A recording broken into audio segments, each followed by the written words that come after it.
Wonderful. So welcome everybody to tonight's event, the Decolonisation of Ceramics and Textiles. My name is Claire Wood. I'm the Artistic Director and Chief Executive for the British Ceramics Biennial. This event tonight is a partnership between the British Textile Biennial and the British Ceramics Biennial. And we're delighted to be able to sort of form these partnerships. It's just brings more strength and more audiences to all of our events. So it's a wonderful partnership.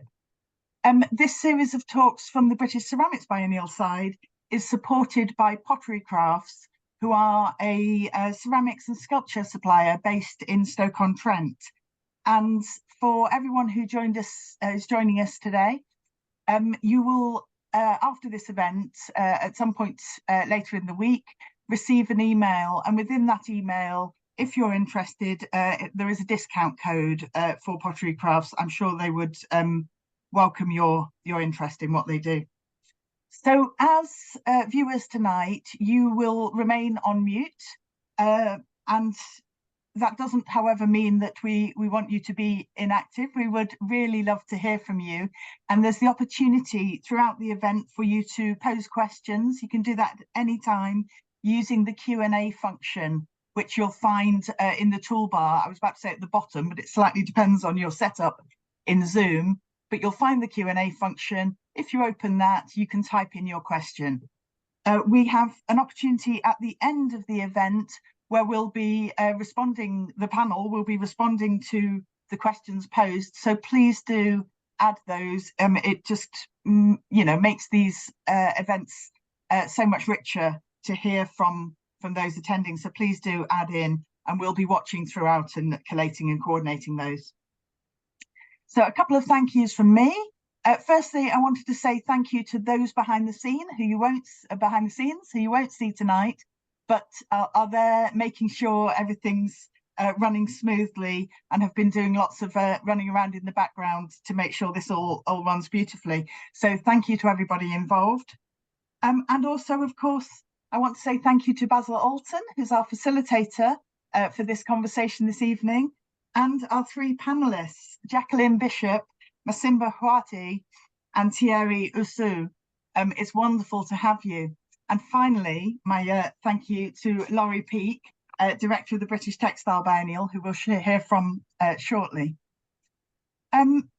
Just a couple of moments from me to give you a bit of background about the British Ceramics Biennial. So we're an arts organisation. We work internationally, nationally and locally, making change through clay from our base in Stoke-on-Trent, the UK's capital of ceramics. And from there, we deliver both a biennial festival and a year-round programme, really developing and expanding contemporary and innovative ceramics practice. And we do that in close collaboration with artists, practitioners, and all sorts of others who want to get involved. It's always an absolute privilege, actually, to work with clay. It's such a grounding material and is so versatile and has so much potential. So I think of this as the best job in the world. And in terms of other privileges, we have had the joy of previously working with both Jacqueline and doing some small amounts of work with Basil and Theirry also. So it's really wonderful to sort of bring everyone together for this event tonight. And I hope that we'll work with you, Masimba, in due course. That's really it from me. But I just wanted to say, it would be very remiss of me to say, the British Ceramics Biennial happens every 2 years. We're a biennial, and we're on right now. So we're coming to the end of the run, but there's still a little bit more time. So for those in the UK, if you'd like to come and find out more about what we do, we're on in Stoke-on-Trent from now until the 5th of November. So please do, we'd absolutely be delighted to welcome you. So now simply to hand over to Laurie Peake, Director of the British Textile Biennial. Thank you, Claire. Hello, everybody. I'm Laurie Peake, Artistic Director, actually, of the British Textile Biennial. Excuse me. And very similar to Claire, we set up the biennial really using the context of the textile industry in East Lancashire as inspiration and starting point for our biennial themes.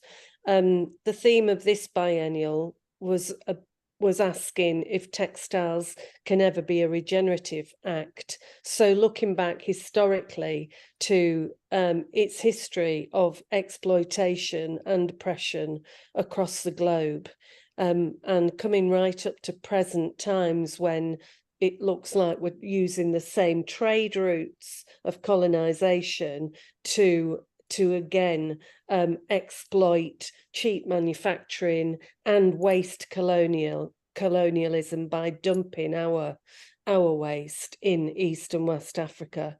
So the topic of this conversation is absolutely uppermost in our minds at the moment, and I'm really looking forward to hearing it.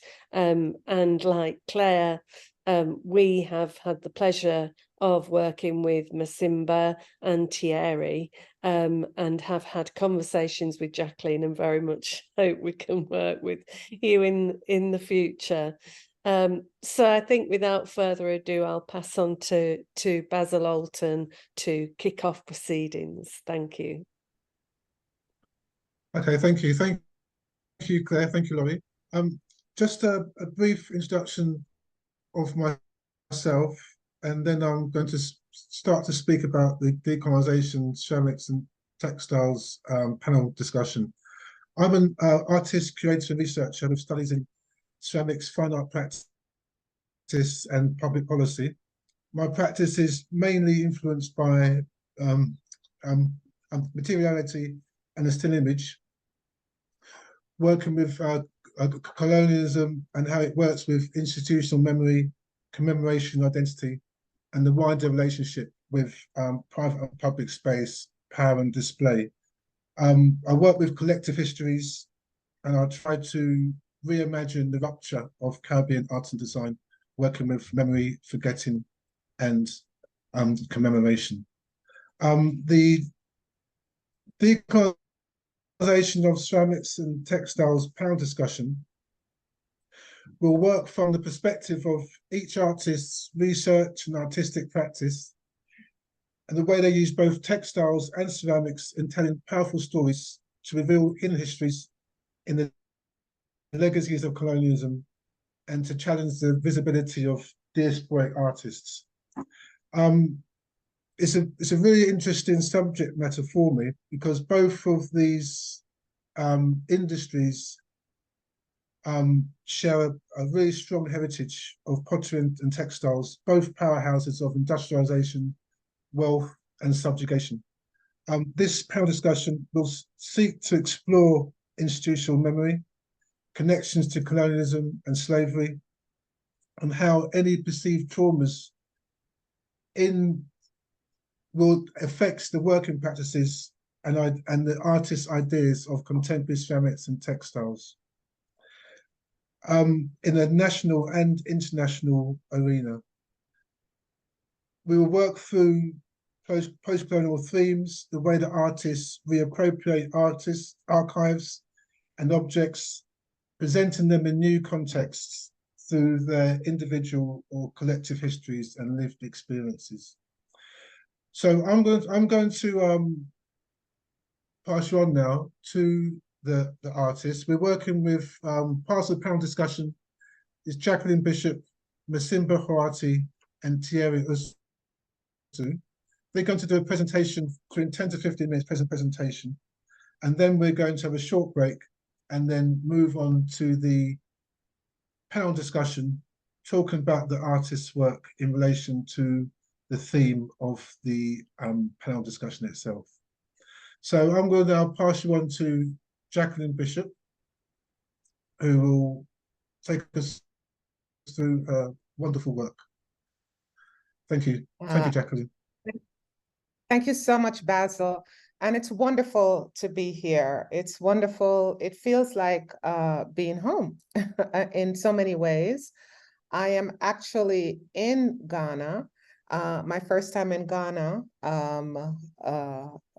and giving this presentation. But given the presentation for the Ceramics Biennial feels like being home, and given it for the Textile Biennial also feels like home. So thank you so much, and thanks for all the discussions we've had, Basil, and for holding my hand, you and Claire. Thank you so much. So my presentation is called The Keeper of All the Secrets, and it looks at a figure that I'm endlessly fascinated with, and I'm in the right place to look at her, and it's the figure of the market woman. And so I'm starting off with these two women, who is my great-grandmother and my grandmother. And there is a saying in the Caribbean that says, I do not have to thank anyone but my great-grandmother who gave birth to my grandmother, who gave birth to me. And my practice in so many ways revolves around these two women who I knew into adulthood. My grandmother passed on about 7 years ago, and my great-grandmother, who's the one who has the head wrap on, passed on significantly longer. But interestingly enough, as I was making my way to Ghana, I had a dream from my grandmother, and she gave me 4 ripe fruits, right? Next slide, please. Right. And so I am endlessly fascinated by the figure of the market woman. And so even though I came to Accra, I came to Ghana, I teach at New York University, and they have a campus here in Accra, NYU Accra. And I came for a conference on writing, with African writers. Of course, what I saw when I came was the market woman.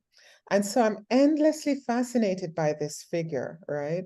And I've spent days upon days now just walking through the marketplace, and I'm quietly amazed at how much our market woman in the Caribbean, her footprints, her forebears, everything comes from this market woman in Ghana, from this West African market woman. Next slide, please. Right. And as much as the market woman in the Caribbean is the face of the Caribbean, as much as she is the face, as I have seen her, of Accra, I wouldn't even say Ghana, I will say she's the face of Accra. At every stoplight that I am, I see her, right? She is there, she has something on her head, she has her child on her back, and she is moving, and she's carrying the world, right? When I talk about her, I say she who carries the world. There is a critical invisibility in art history when it comes to this figure who represents the Caribbean, right? So I say here, on the one hand, the figure of the market woman is the most ubiquitous figure to emerge from plantation Jamaica. Not only is she the most ubiquitous figure to emerge from the Caribbean, she's the first figure to emerge from the Caribbean. She is seen with a basket on her head in James Haquill's paintings, in Isaac Mendez Belisario's Milk Woman, for example. She's a solitary figure walking the streets in Kids Parade and the upper parts of Kingston. She's everywhere, right? Yet, for as pervasive as the market woman / huckster figure is in Jamaican / Caribbean art, she remains critically overlooked. Despite her hypervisibility, to date, no studies have centered the market woman as the subject of scholarly critique, and I'm speaking in art history here, right? And so, as an artist, what I've sought to do is tackle the critical invisibility of the market woman. And next slide, please. I'm in an exhibition presently at the Fitzwilliam Museum where she is there. And I did a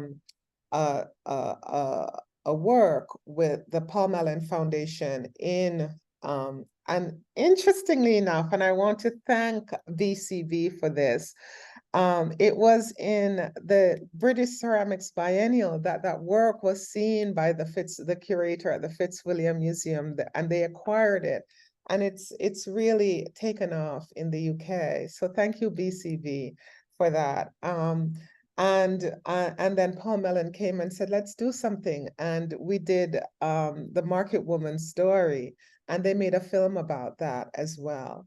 Now, one aspect of the Market Woman is her ability to regulate women's menstrual cycles, right? And here, all the plants that you're going to see in this new series that I did specifically for this talk, called The Keeper of All the Secrets, are plants that are used to regulate market women. To regulate menstrual cycles. So what you're looking at in this saucer, right? So I did a tea set, and I was happy for the opportunity to do this tea set. So what you're looking at are, of course, a market woman with, carrying a tray with things to sell on her head, a plant that is used to regulate menstrual cycles, but also you're looking at images, the earliest images of market women as well from the Caribbean. So this is the first saucer, and of course pollinators, that pollinate the food that she sells. Next image, please. Right, and I just told you what this is, right? Because of her knowledge of the properties of the plants and flowers on the islands of the Caribbean, and her ability to move about the island going to and from market. Because what happened was that in plantation Jamaica under slavery, plantation owners and slavers did not necessarily want to feed these people that they owned. So they gave them a plot of land and said, feed yourself, grow the food that you would use to feed yourself, right? And the market woman, the women grew enough to feed themselves, but also food to take to the market, right?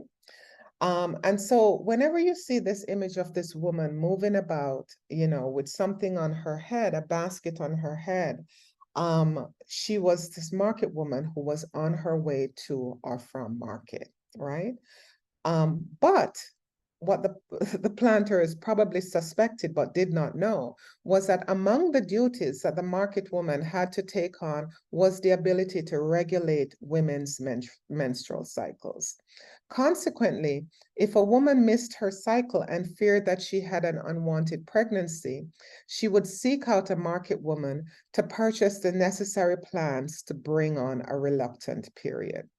But the market woman had to be secretive in what she was doing, for during the period of slavery, the children that the enslaved women had in their very bodies did not belong to them. I want you to think about that for a moment.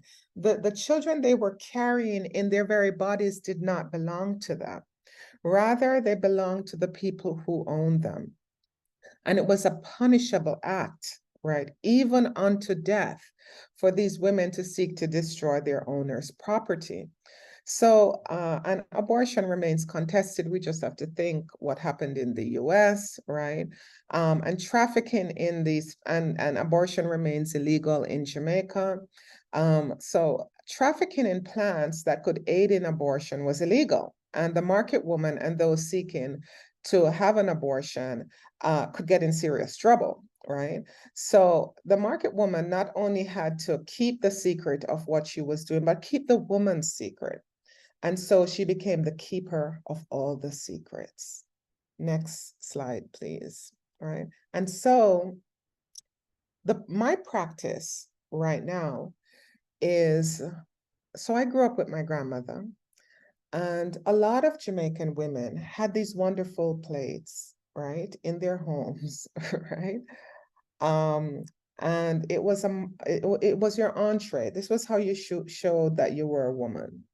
Were these wonderful plates, that had, royalty, carriages, and whatnot. and the luxury items. And so what I've decided to do is to put my own story and my own history onto these plates, right? And so that's what I'm doing, is putting this history onto this plate. I want you to try to remember this particular plate of an indigenous woman and a market woman, because you see, I think the indigenous and the African is the foundation of Caribbean society. Other groups have added to it, but this is the foundation. And I want you to look at this cotton plant. And of course, we have the butterfly, the pollinator in it. And we're going to meet this image again. But this is all coded in luxury, you see. And it was we're going to talk about colonization, but it was these botanicals, such as sugarcane, that gave rise to European luxury in so many ways, right? Next slide, please. Right. So here we are, slavery and European commodities. So what I've done in this body of work is to trace the history of the market woman's use of plants, abortifacients, from the period of slavery until today, in textile, right? Cotton specifically, we're going to see that at the end.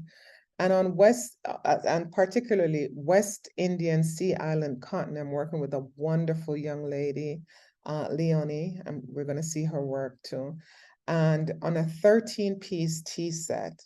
If a viewer looks closely at the imagery on the tea set and also on the cotton piece that is made, they will see that I have placed my work in conversation with the earliest paintings that were done of Jamaica, which shows the market woman as a figure with a basket on her head, or on the dusty streets of Kingston, Jamaica, her child at her side, sitting and selling. I meet this woman here in Accra every day that I'm here.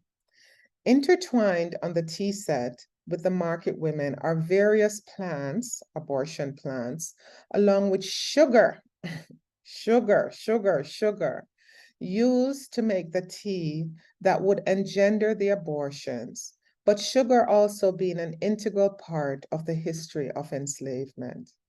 All of this is showcased in a tea set outlined in gold, making the point that enslavement, colonialism, and slavery gave rise to luxury commodities enjoyed and enjoined in Europe, as is this porcelain tea set. Next slide, please. And now you get to see the tea set. Here's the market woman. On her dress is images from a famous painting showing the market woman on her way to market, and the more contemporary market woman, right? The gold of the tea set, working with a wonderful young woman to bring all of this to life. Emma Price, Stoke-on-Trent. I've been working with Emma. Emma knows me to my core at this point, right? Next image. Right, you see the sugar there, right? Next image. Shout out to Emma. She does excellent, excellent work, Emma Price. Next image.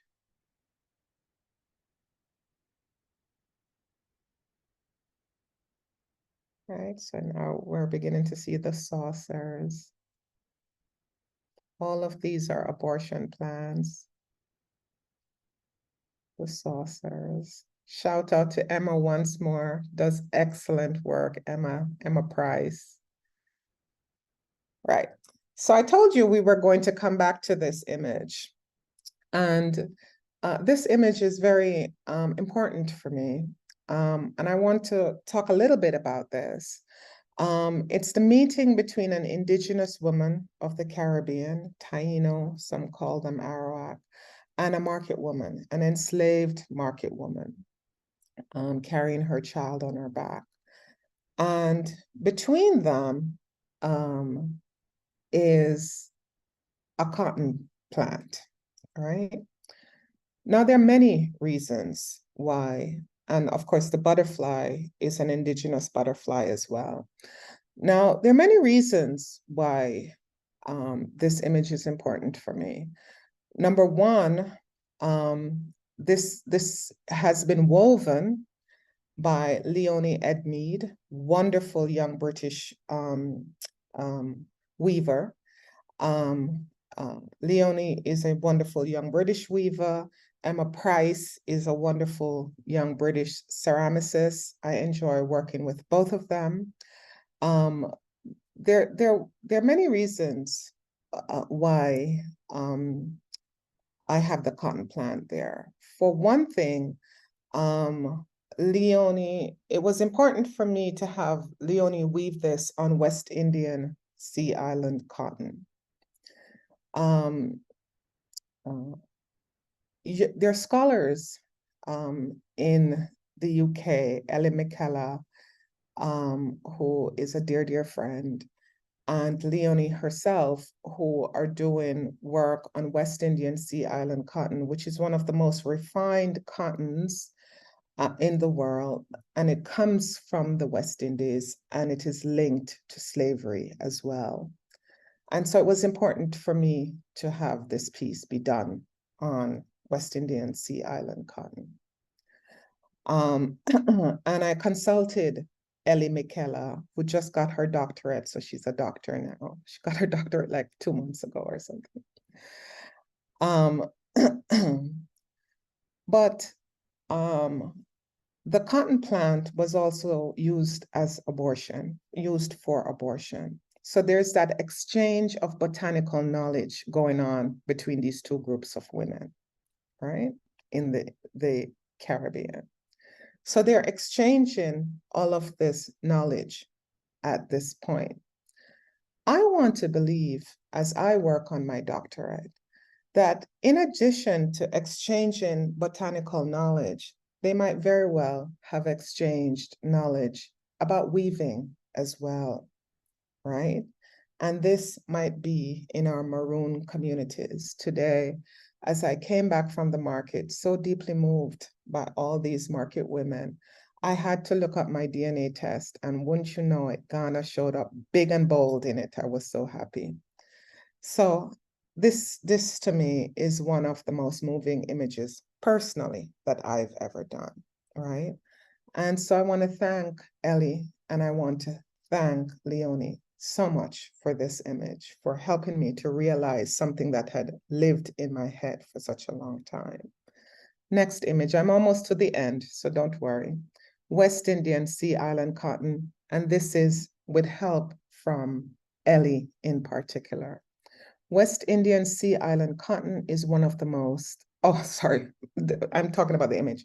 This is one of the most meaningful images for me, and it is a meeting between a market woman and an indigenous woman, demonstrating an exchange of botanical and other information and knowledge. Not only is the image recreated on one of the largest pieces in the tea set, we saw that earlier, but I had the image created on West Indian Sea Island cotton, one of the most refined cottons in the world, to reinforce the themes of the work. The indigenous Taino of the island of Jamaica were master cotton weavers, a skill I am sure was passed on to the enslaved. As well, the cotton flower was an important abortion plant, and this is perhaps knowledge passed on by the indigenous women to the enslaved as well. Let's go on. Next image, please. And this is Leonie at work. I think Leonie is here tonight. She doesn't know that I went onto her social media and pulled these images down. So if she's here tonight, she's surprised, right? So this is Leonie weaving the piece. I think she's in Birmingham, right? And it meant a lot for me to see her doing this, right? Next image, please. And this is the work, the image being printed on what Leonie did.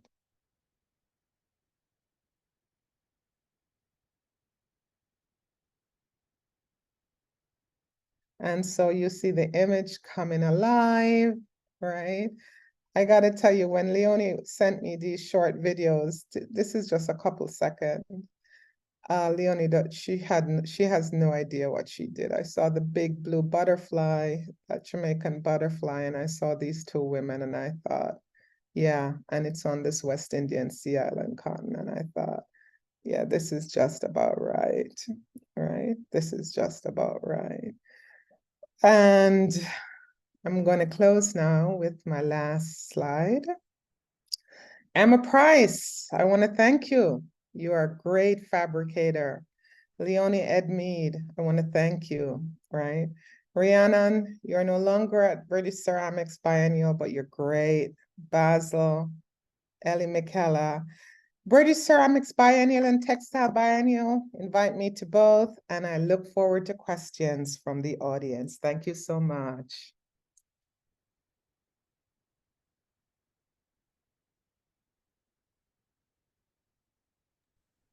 Thank you, Jacqueline. Sorry, I was muted. Thank you, Jacqueline, for that wonderful presentation. We'll pick up on quite a few points that you spoke about in our discussion. We're going to move on now to Masimba Hwati for our next artist presentation, and then on to Theirry Oussou. After these two presentations, we have a short break of 5 minutes, and we'll continue the discussion after that. Okay, thank you, Masimba. Thank you, Basil. Thank you, Jacqueline, for that presentation. And thank you to all who are in attendance tonight. At least for us, it's tonight, but it might be a different time for other people. So my presentation is going to be very quick.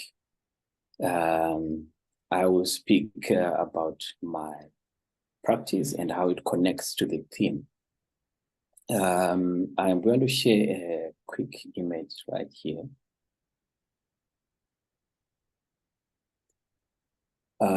So my practice is quite broad in terms of mediums and also in terms of the themes. I go deep on certain themes and certain mediums depending on the season or what I'm thinking. So I had to pull this image from the archive. This is, I don't know how old this is, but this is around 2003. When I was working a lot in terracotta. So I'm originally from Zimbabwe and studied painting and sculpture, but moved on to explore multidisciplinary practice. So if you look at my practice today, spans from ceramics, objects, performance, and sound. I pulled up this image because I remember fighting with my professor at that time when he was saying that I was violating the rules of ceramics simply because I had metal objects embedded in the clay. If you can look at the detail, there is some wire there and a little bit of brass and some screws. We had one old kiln at my college, and it was very precious. And his concern was that putting things that are not clay inside would jeopardize the kiln, right? And also, I think he had something against breaking the ceramics. Usually when you don't fire it correctly, it would crack. Or if it's not dried correctly, it would crack because of the moisture content. So at this point of my practice, I began to break ceramics or this terracotta into pieces and putting them back again and putting objects in there. Just testing the limits of what I could do. So I think this for me was some of the beginnings of experimenting with multimedia or different mediums with ceramics. So a little backstory. I came to ceramics because of necessity. It was not really because of choice. The period was around 2001 to 2003 in Zimbabwe. And we were at a certain stage in our politics and economics where we were going through difficult financial times. And the most available material to use was clay, because you could just go out and look for clay. And or if you'd buy it, it was not that expensive. So this is how I came into ceramics. This is the same story for me, even with found materials. I specialized in painting and sculpture, but ended up more into ceramics and found materials. So yeah, that's a little backstory. But then going a little bit into the themes of what I'm interested in my works, I've always been fascinated by indigenous knowledge systems and how, as an artist, I position myself in those knowledge systems, and specifically what happens to these knowledge systems when they meet other bodies of knowledge. For instance, if you have a colonial encounter, you know, you have one body of knowledge and other bodies of knowledge meeting together. So what happens when those things meet? What is that relationship? So my work today is located in that in between, you know, and I sometimes I call this transformation of knowledge. So most of my work right now, especially the performative work and especially the sculpture, looks at how indigenous knowledge systems have evolved or changed, or what parts of them remain unchanged and what parts of them change, you know? How do they morph and negotiate themselves?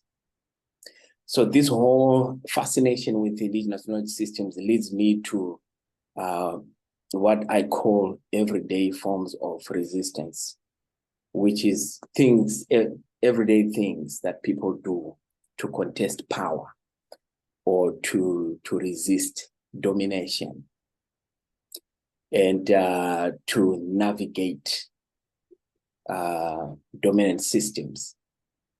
So usually my work is looking at how that looks and how that sounds, sometimes even how that tastes.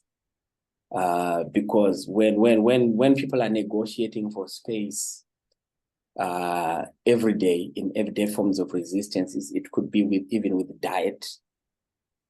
I have colleagues who have specific diets, not because of health reasons, but because of their sentiment against, let's say, colonization or an imposed way of eating, right?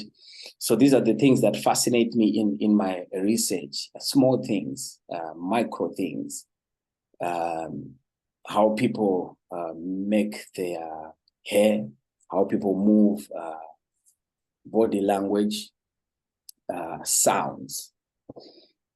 And so I think in this broader theme of decolonization and ceramics and textiles, I think I engage with it from an indigenous knowledge point of view, looking at how indigenous ways of knowing interact or negotiate with dominant ways of knowing. I come from Zimbabwe. We were colonized by the British, who came in around 1890. And before that, it was the Portuguese. So by looking at history, I've had the opportunity to see how the culture is so deeply intelligent in the way it moves around dominant ideas, sometimes confronting them head on, but also sometimes going through the cracks. So I would say, just to conclude, I'm more fascinated by what happens when a dominant idea, quote unquote, colonial idea, or a dominant narratives encounters narratives that are seen as non-dominant or maybe minority narratives. So this is where my interest is, and I believe we will explore some of these details in our discussion with Basil. Thank you very much. Thank you, Masimba. That really reminds you of some of our talks, actually, and we will look at that in more depth, the way that indigenous knowledge systems and the transformation of knowledge and the interaction between that and the dominant narrative. We will talk now with Theirry. Theirry is going to now present, and then after Theirry, we have a quick 5-minute break, and then we talk amongst ourselves a bit. Theirry, thank you. Thank you, Basil. Thank you, Jacqueline and Masimba. Thank to British Textile Biennal, especially to Lori. Thank to Ceramic Biennal. Was good collaboration in July. So I'm going to talk and to explain a little bit about my project Equilibrium Win. Equilibrium Win is project who talk about economy, who talk about workers, and who talk about who also try to put things together and try to see how we, like artists, we can deal with our work and impact people. Equilibrium Win is project I start 2018 by buying 4 hectares of land in Benin, in Pamia. It is the land after having my cotton in 2022. So this is the area people stay to work for me. I have 20 people working for me. I would say 25 people, and 5 people permanently stay there.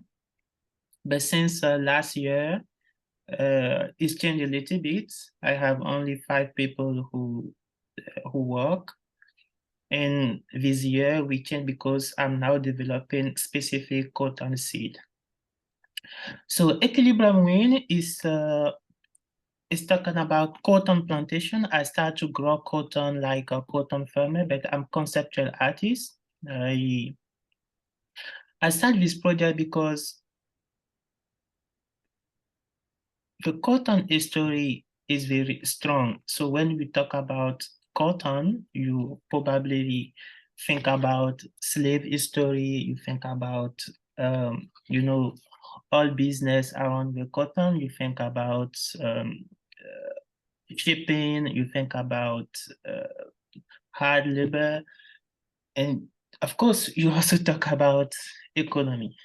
But for me, I think when you have nice clothes, when you have nice jacket, when you buy very expensive jacket with nice brand and thing, you don't think about people who grow cotton. You don't know where the cotton is from.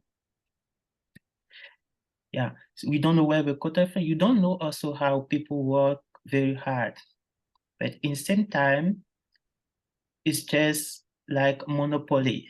You know, some people are keeping this business and making money. But if you compare the price of the cotton with the cotton worker and the cotton in the market that is totally different. So I try, like in Benin, we are the first country now talking about, producing cotton. I was thinking like, yeah, we was strong. Benin, like Dahomey was like one of the country who did many things with the slave trade. So when you talk about Dahomey, you have to link with the slave history with IT and also other history like that. So I start to grow this cotton to say now our grandparent was deported to America to grow cotton, but now we have rewrite this history to say we grow our cotton. So my question was like, okay, why they didn't let people do this business in their own country and they ship them to another country? That is question. So why Africa still country not industrialized was many questions who bring me to this topic. So I start to grow cotton, but also to show how people work together. This is the cotton from the area. I have also my cotton somewhere there.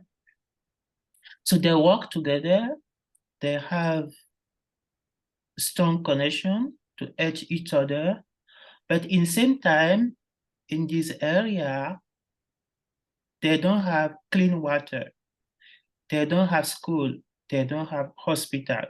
But we who buy nice clothes, we live in a city. We live in nice city.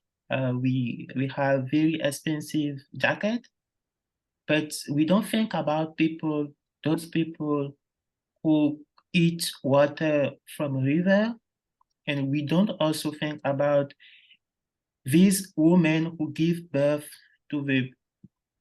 on the river, because the area I have my cotton plantation, you have some women, all the population of this countryside, when the river is full, they cannot cross the river. So during the raining time, they have to stop food in their house to eat for 3 days. When the river is done, they can cross the river and go to another city.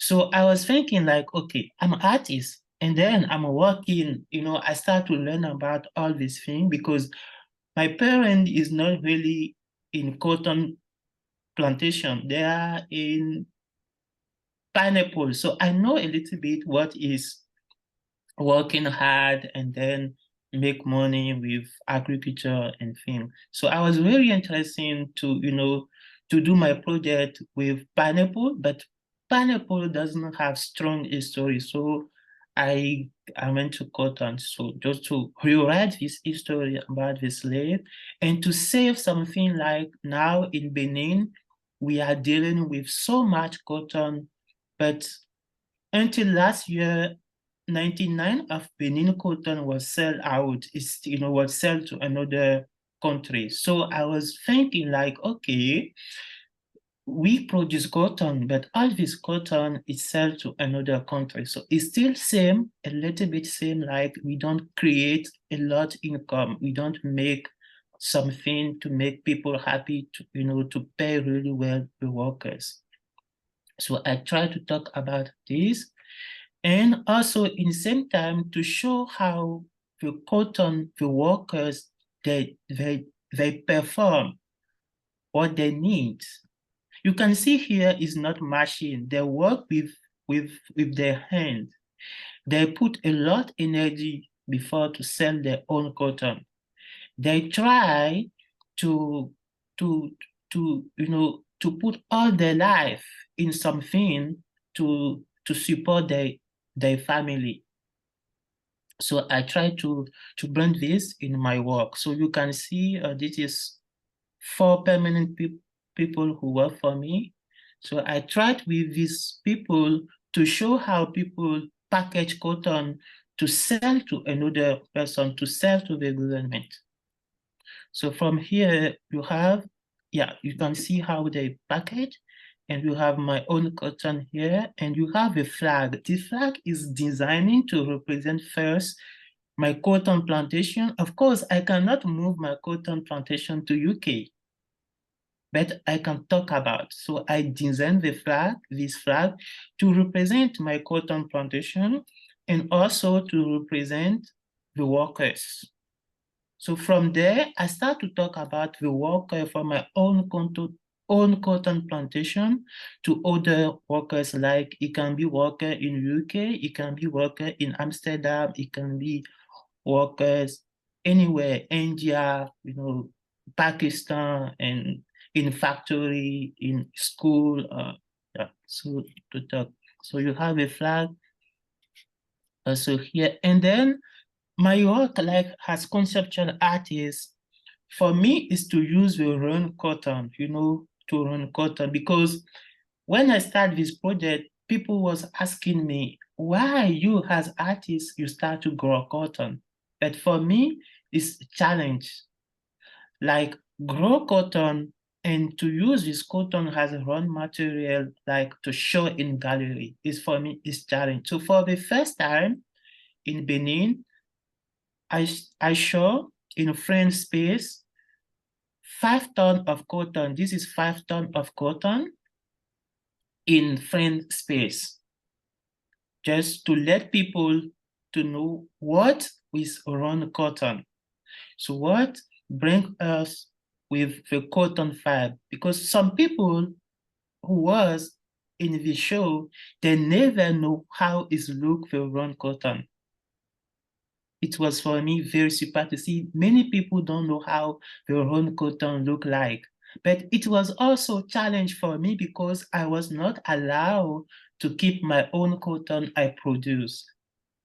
So it was a lot of diplomacy to transport the cotton. Even today, it's still like a challenge to show the cotton in, you know, in Blackburn, because I have to travel to Benin to put the cotton in my suitcase.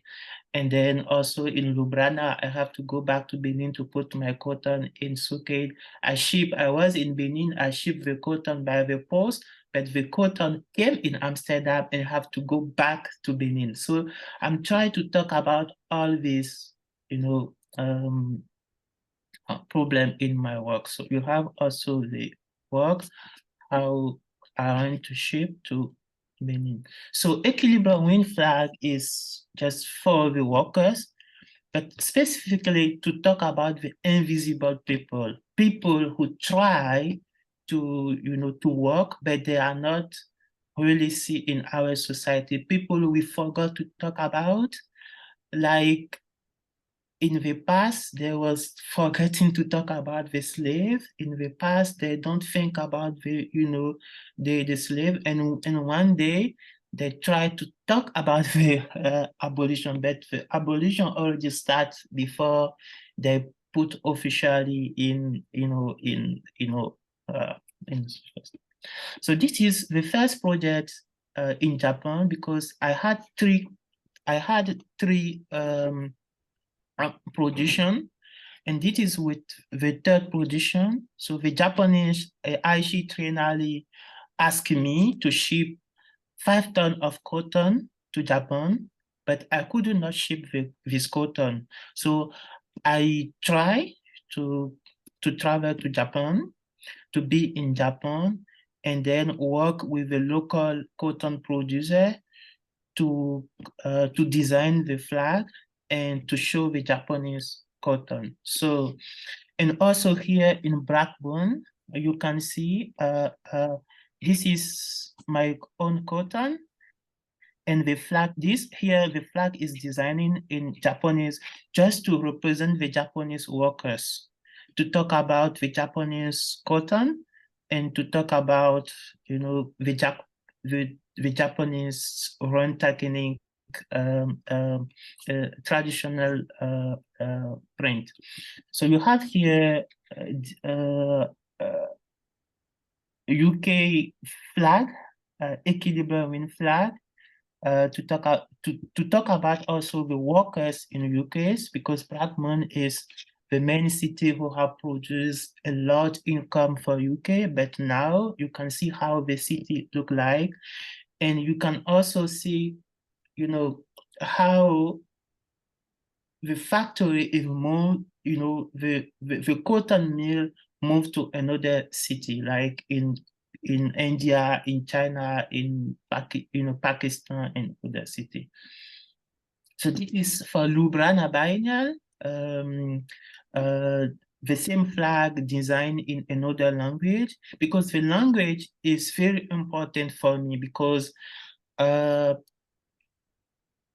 is the thing people who bring people together. When you don't talk about the language, you are not connected to the culture.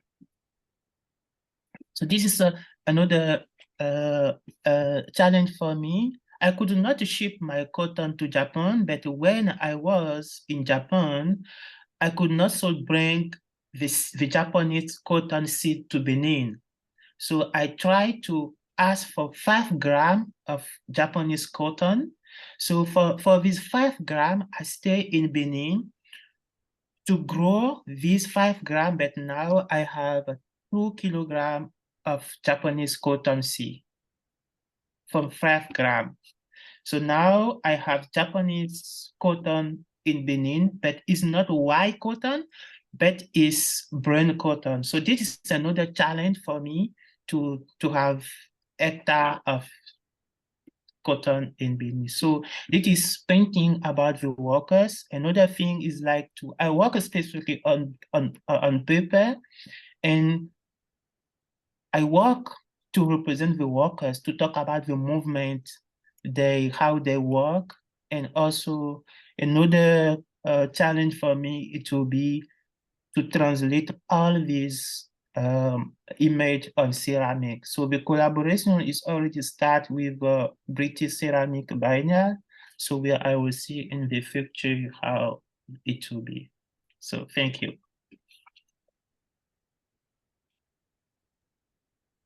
Thank you, Theirry. Yeah.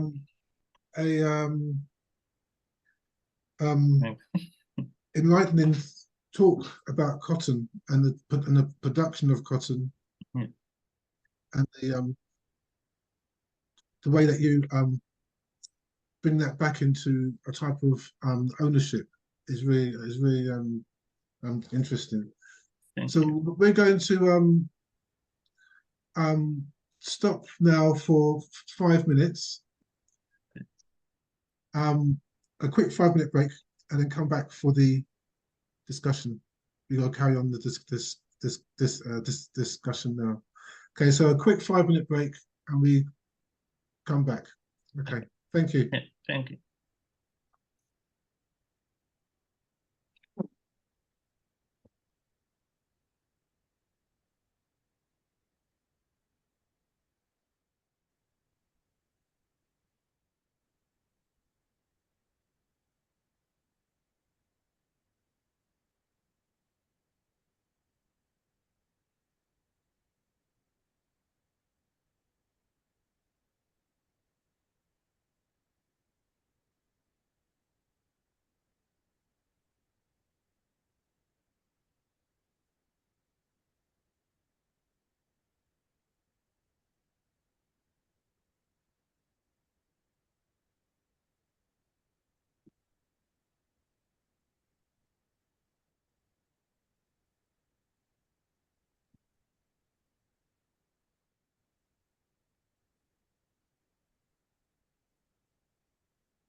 Hi, Jacqueline. Hi.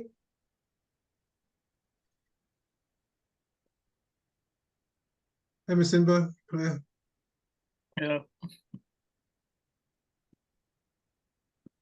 Hi, Theirry.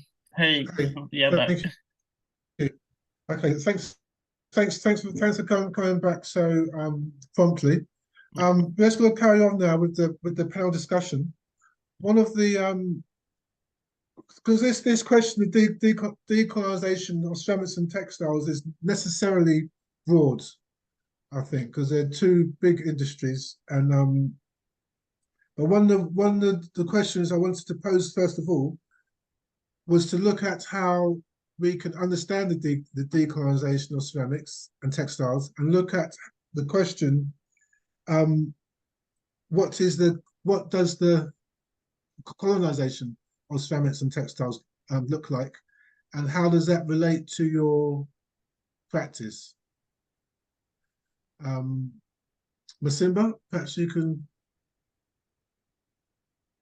All right. Yeah, as you say, I think it's a big question, and I want to look at it to broaden it a little bit, to give it some space. I think this applies to a lot of things other than just ceramics and textiles. And in my practice, I look at mediums as doorways to bigger things, you know. So when I think of ceramics and textiles, I'm really thinking of lifestyles. I'm thinking of habits, you know, dress code, dress rituals of communion that center around ceramic utensils or fabrics, you know. And when you talk about colonization of ceramics, I think it flows to colonization of all those things, those elements. And I think a basic answer would be when you have one narrative, you know, that is dominant or that is louder than others, then I think you have a colonial situation there. And when you have specific visibility on one thing that casts a shadow on others, I think it's a colonial situation there. And from a Southern African point of view, where I come from, I think a lot of dominant narratives, especially from the West, have taken place along the years in almost every aspect of life. And I think the job of the artist is to critique that or to question that, or open discussions around why is one voice louder than others. I think that is where my practice comes in, where I'm asking those questions, like, well, what is those conditions that cause something to be louder than others or something to be more visible than others? I think that I will leave it there just for now. Thank you. I remember we spoke about indigenous belief systems and to try to move towards the indigenous rather than the dominant, and that way to get a multiplicity of voices rather than a one dominant voice, as you've just spoken about. Perhaps we can bring in Jacqueline into that question, because all of you are speaking about a herb or a flower or an indigenous way of looking at nature as well, I think. So perhaps you could speak a bit about that, Jacqueline. It was so wonderful to hear the other two presentations. Absolutely wonderful to hear the other two presentations. And as I was listening to your question, what came to mind for me was that in my readings now, there was two curious periods in our history as Caribbean people. The period to end the slave trade and the period to end slavery, right? They're two distinct periods, right? So you had people, of course, the enslaved were always at the forefront of ending this thing, right? And they were the leaders of ending this thing that they had found themselves in. But by then it had become structural, right? And they had found themselves in this whole structural thing that these people had created laws and all this kind of things around them, right? So while the enslaved are, you know, engaging in sabotage and all sorts of things and insisting in their way of doing things, they are operating within a context that is structural. And within that context, you had abolitionists versus planters and all sorts of things going on. And of course, we only hear the story of the abolitionists, right? And they are the ones that get the statues, and the people who are resisting on a day-to-day basis, we do not hear about them as much, right? Now, I come back to that strange moment, those two strange times, right? To end the slave trade and to end the slavery itself, right? And I see them, we're talking about colonialism now, right? Because the abolitionists, good people that they were, had very strange ideas, right? Because they really believed, and they were good people, they were very good people, but they really believed that the enslaved did not know what was best for themselves, right?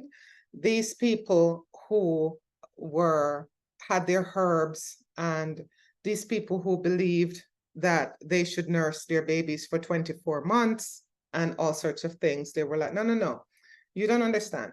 You should only nurse them for 6 months at most. And these herbs that you're rubbing onto their navel string is all wrong. And we know what's right for you, right? So this is the heights of settler colonialism from good people, right? Because the good people really saw the planters and the plantation system as they should, as bad, right? The abolitionists saw this as bad as they should, right? But they in turn are, you know, telling the enslaved what to do, right? So there are multiple colonialisms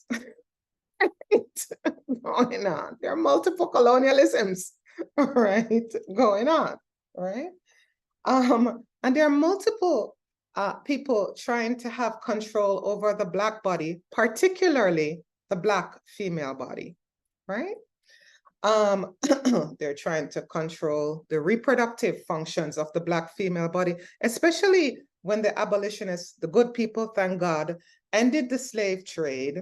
But the slave trade was ended on the reproductive functions of the Black female body, right? Because then it's open season on the Black female body for Black and white men, right? Because everybody wants to have access to the Black female body, right?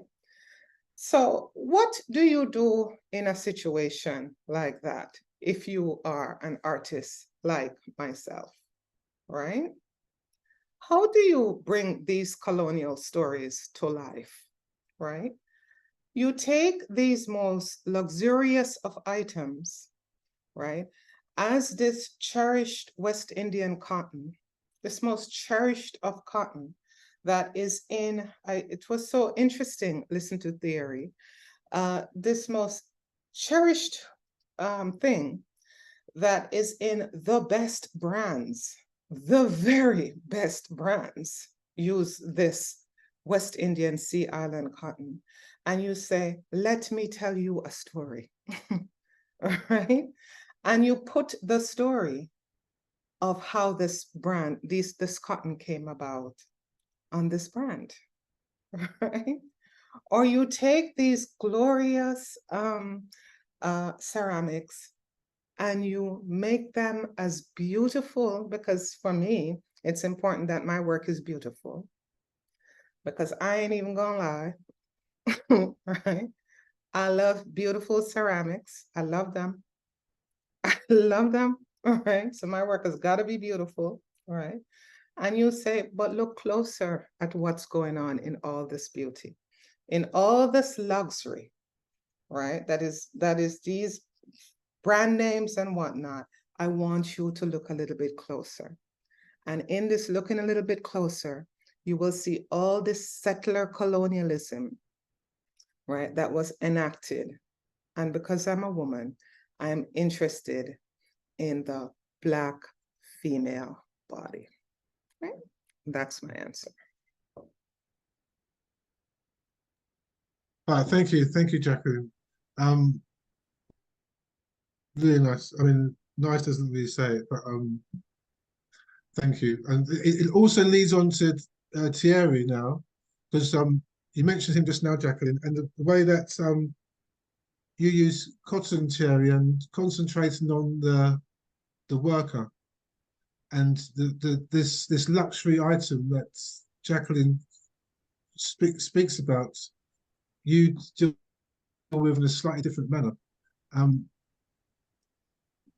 you speak a bit more about the way that because the idea that, because I was really struck by the idea that the only country in Africa that makes cotton, and you're taking back that means of production. You're taking ownership of yes, it.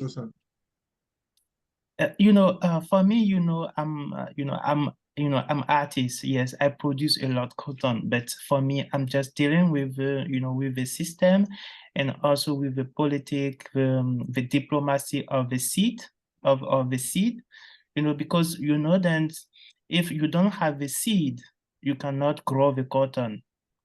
But the thing is, the seed is everything. When you have one seed, like from Japan, you can have like in a few years the ton of cotton.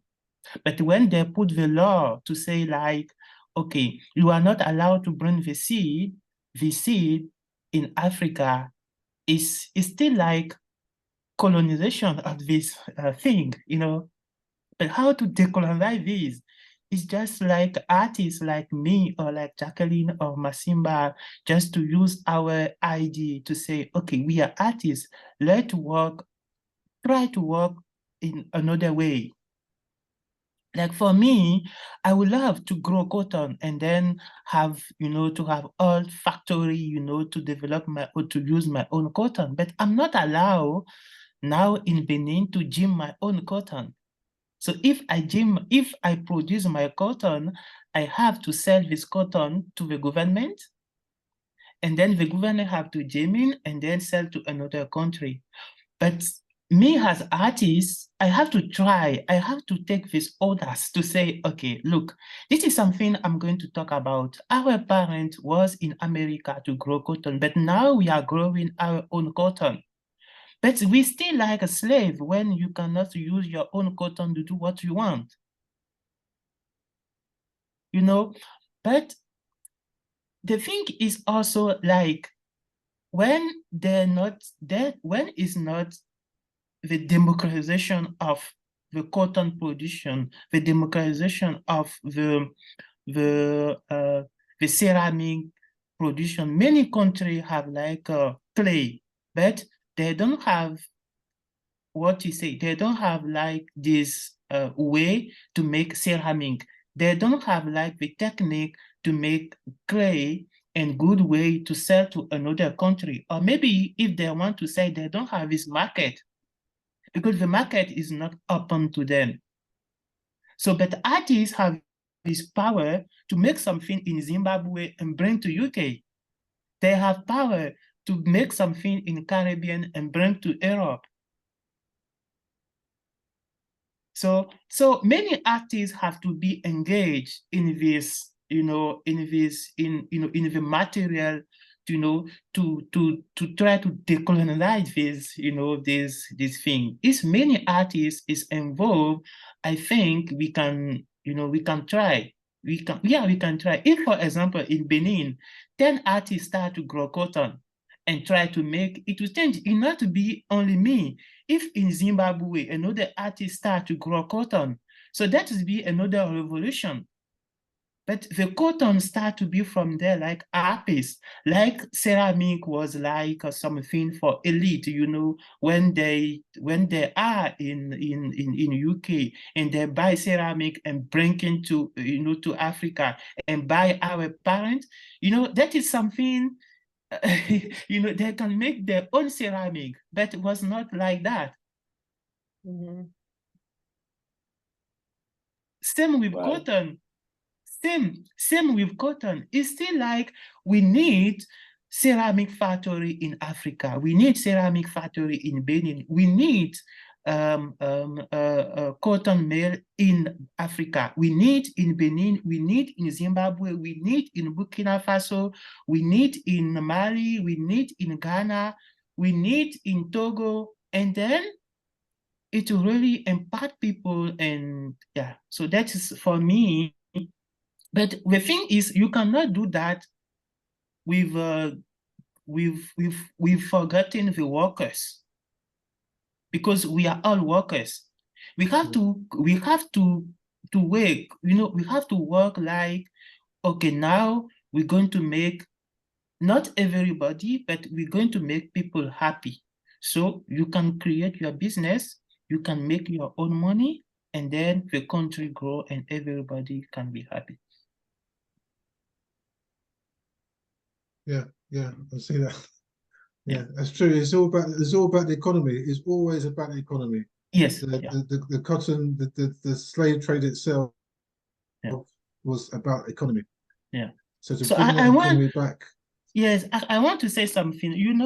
Benin specifically, when I asked my grandfather, he said, we have cotton in our mythology. Like we have in,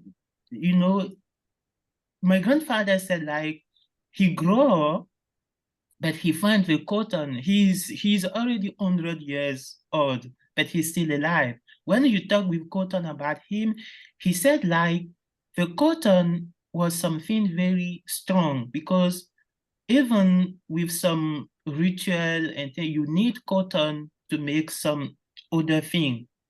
But it was not really industrialized. People grow cotton for need. But the cotton industry started when the slave was back in Benin, because they hired people who was not slave to work for them.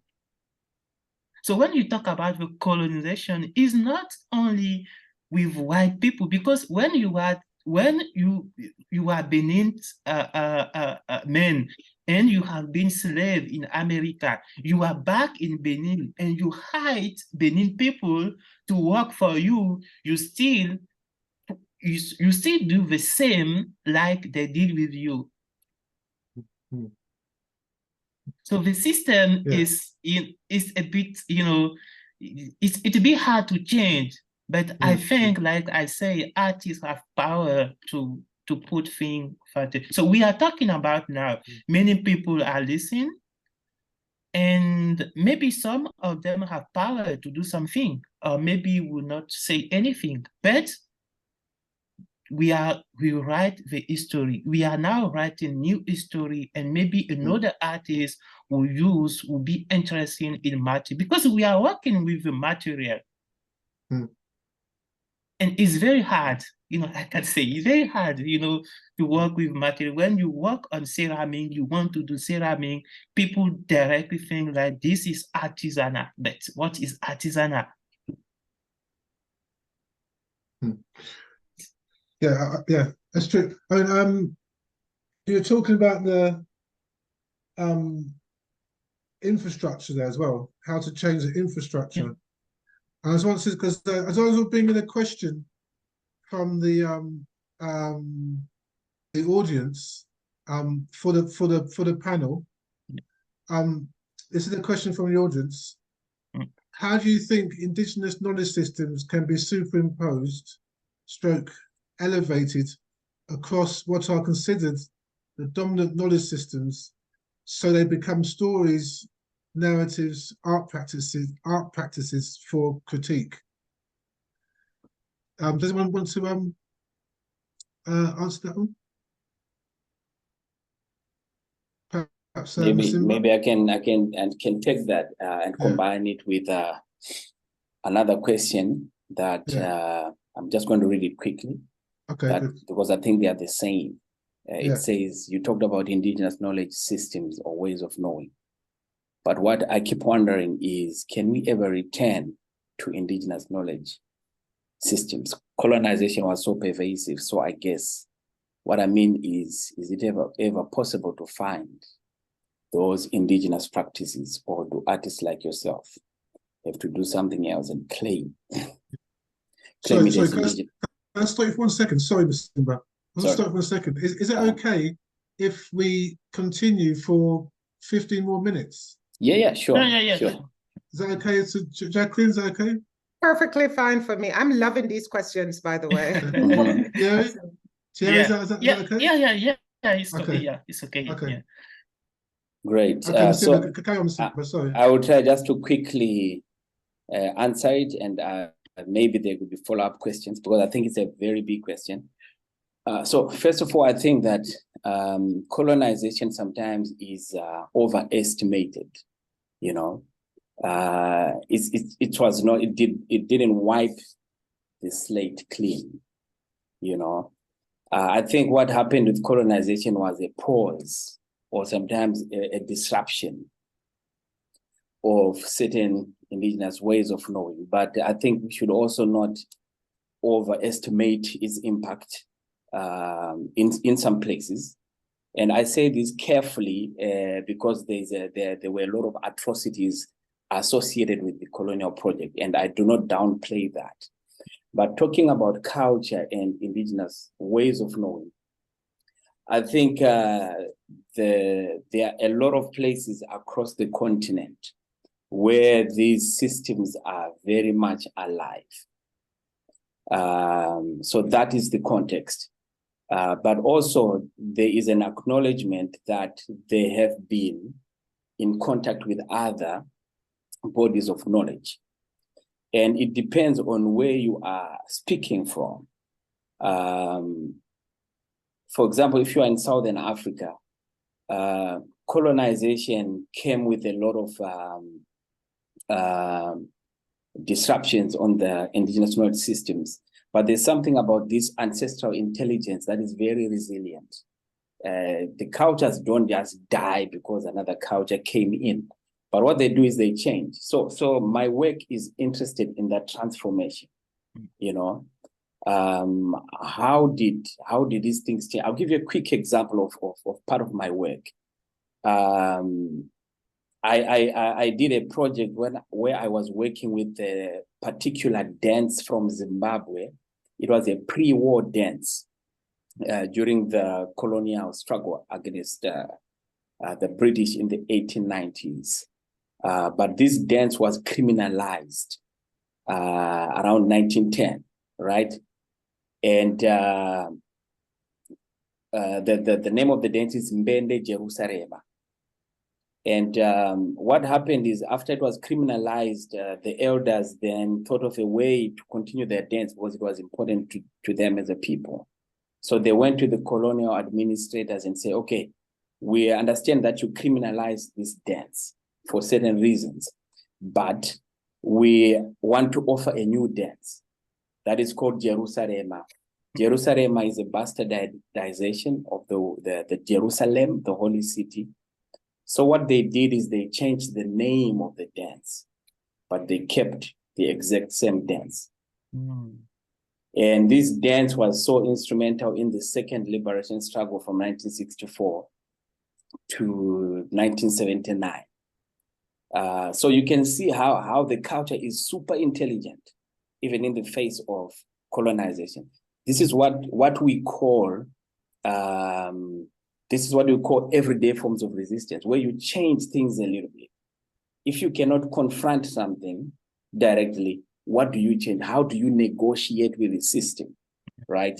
So it's like a cultural resistance, you know. So indigenous ways of knowing are very much alive and very strong, you know. Of course, sometimes you have a case whereby because of propaganda, you have something that is growing bigger than others. But in actual fact, also the idea for most people is not to return back into the past. I think they have a word for that. They call it atavism. Most people on the ground, like where I come from in Zimbabwe, people are not wanting to return back.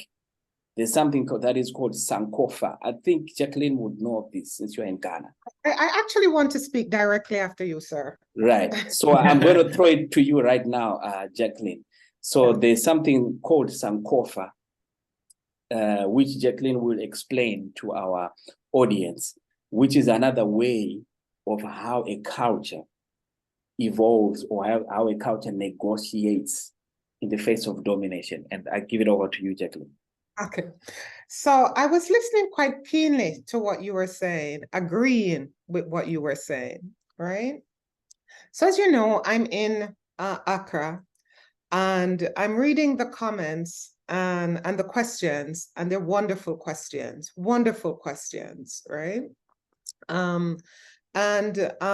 It's so wonderful to see that people share my questions about the market woman and about herbs and doctoresses and midwives, and they're linking it to textiles, because of course the market woman is in the not far from this fabulous hotel that NYU put us in, selling textiles, right? So the market woman sells, and the seamstress is cutting out dresses and making them in a matter of hours for us and whatnot, right? But to bring it back to what my wonderful friend Masimba here was saying, so we go to this, God forgive me for what I'm about to say, may the good Lord forgive me. We go to this conference with all, Woye Soyinka, all these fabulous writers, and they're sitting there with their book deals from all the major houses, complaining about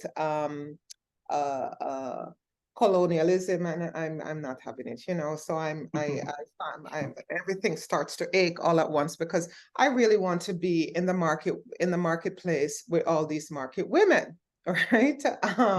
So I listen to two every day. I listen to two people ache and complain, and I'm off to the market, right? But what fascinates me about the marketplace is the ways in which it translates to Jamaica. Right? This is what fascinates me, right? The ways in which women carry things on their heads, the ways in which their babies are running around in the marketplace.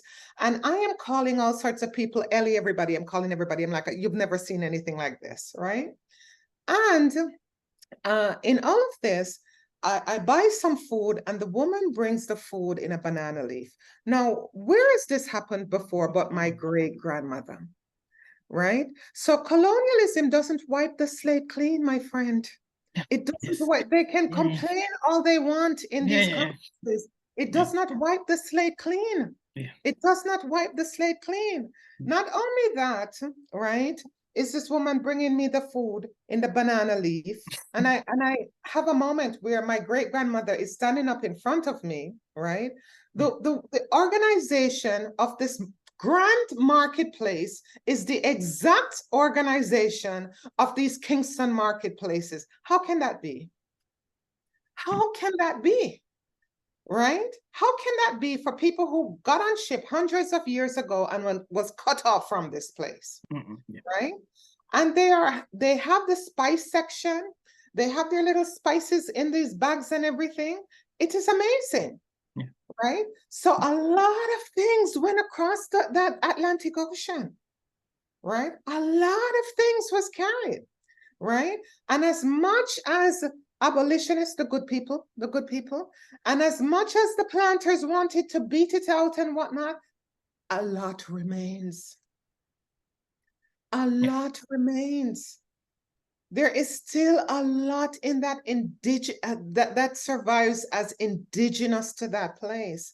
And my argument is that a lot of that not only remains, but it got foisted, it got intertwined with the indigenous, the Tainos that were on the land, right? And this is why the work that I was doing with Leonie was so important for me, at least, right? On that cotton piece, right? Because there's a lot for me that was going on between the meeting between that market woman and that indigenous woman on that West Indian Sea Island cotton. There was a lot of botanical and other exchanges that was going on in that moment. So that's what I wanted to say. Thank you so much. Yeah, Basil, I want to say something just after Jacqueline to say, like, she just said something like she asked for, to buy food, and then they sell the food in banana leaf, right? Yes. Yes, just to remind me, my project Impossible is nothing. You can steal everything from people, but you don't steal their mind. Indigent still indigent. You cannot change people. You cannot change any culture in the world. If there is base there, the base is there. You cannot ship many thousand people. The thing is still same. It's just because we do not want to write our own history, and we are always look in another bucket, to bring freak in our house. That is the thing. If not, we still send. There's still many talented artists, many talented things in the country. It's not everything they took away. It's still thing. But we refuse, maybe just because the education changed everything. Education changed the mind of people. That is, It's almost as though a little bit there's been a reawakening. I mean, for me, because Masimba says that it's alive, and I believe it is alive. But I'm just coming to a realization myself of this culture which is still living, and the narrative of colonization is that it was taken away. The culture was taken away. It was stripped of in the West Indies. It was stripped. It was like a clean slate. But there was still, it's true what Theirry says, we cannot take millions of people and not keep and not be something kept in there. But is that the cultures and belief systems, cultures were still inherent in the way that they interacted between themselves, and there's that realization that the indigenous systems are still, they were never taken away. They're still there. Yeah. Whether it's you're living in Ghana or in Jamaica, it's the same way of life. Yeah. So that's really interesting. I think that's amazing. Yeah. Really, I mean, you can all access these questions, can't we? We can all access these questions. I just want to go to another question, which I think might be for Jacqueline. A question about the using teas. Someone says here, I'm loving Jacqueline's critique of the market woman, as well as the approach and story, and so reminds me of my own mother and grandmother and their use of herbs and the bush teas they created for different ailments. So that's not actually a question. So let's move on to another question. That's for Theirry. Oh no, this one, sorry. As such an integral part of plantation life, both for enslavers and enslaved, why do you think the market woman has been so overlooked? Thank you for that question. It's a brilliant question. It's a wonderful question, because when I got here and I saw her, she was in my face. And my question to NYU is, where's the symposium on the market woman? And so the provost and a whole bunch of people were here, and they said, you're right. Why aren't we having a symposium on the market woman? Right? And there was a lot of twitching and whatnot, right? But it's so easy for us to overlook Black women. There is no two ways around it, right? And suddenly it becomes, we should have a symposium on the trader, right? And I said, absolutely not. We should have a symposium on the market woman. Because if we have a symposium on the trader, there goes the market woman. So you can have this woman, as I said to them, who is at every stoplight in Ghana. You cannot miss her. She has all these things on her head. I'm fascinated by her, right? This woman, if you see her walking with things on her head, you are shocked, right? I go up to her and I said, here's 20 series. Tell me how you carry all these things on your head. She laughed. Mommy, auntie, where you come from? I said, difficult question. Are we talking Jamaica? Are we talking US? What are you talking about? I live in England sometimes, right? So I'm like, tell me how you carry all these things on your head, right? So the question is not who is she? She's right there in front of us. The question is, why can't we see her? And why, if I propose a symposium on her, it eventually becomes about the trader, right? So it is so easy. It is so easy for these people to be, for Black women to be right in front of us and to become invisible, to disappear from in front of us, as they're right there in front of us, right? I do not want to do the trader. I want to do the market woman, right? Because she disappears even when she's in front of us. I go to the market and this woman has twins. One is sucking from this breast and one is sucking from the other breast. So I go up, I say, here's 20 series for the little babies. They're the cutest things and whatnot. Everybody's walking by her, right? And she has the most beautiful babies, right? To me, these women hold up the world. Nobody sees them as they're holding up the world, right? The market woman is the face of the Caribbean. There is not a poster. There is not a brochure. There is nothing about the market woman that is not about the Caribbean. Apart from one study that mentions her, that Ellie sent me, I cannot find any critical work, art history work on her. Shout out to Paul Mellon Foundation, right? Who did this with me on her. Now there are people probably looking on her, right? This is how easy it is to overlook these people. This is how easy it is to overlook these Black women.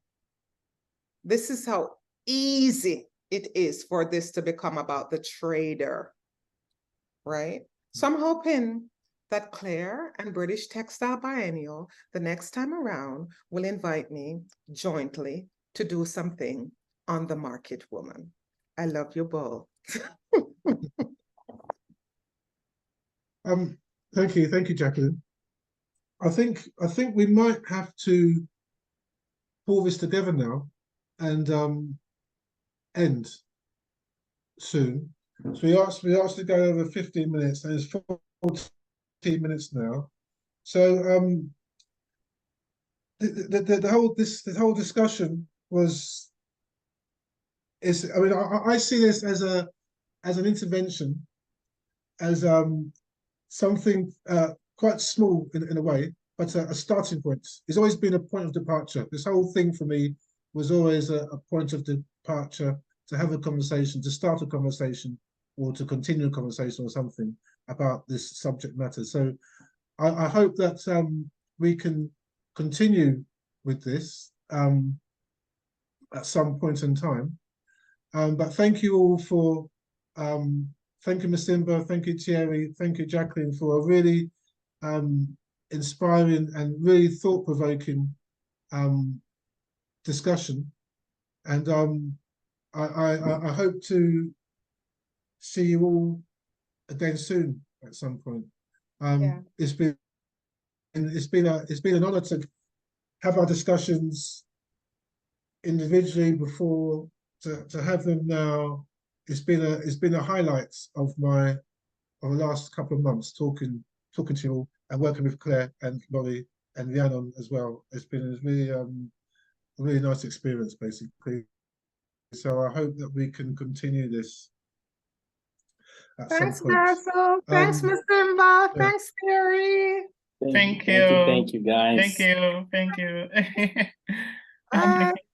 And may I just thank our participants for joining us this evening, or not this evening, depending on where you are.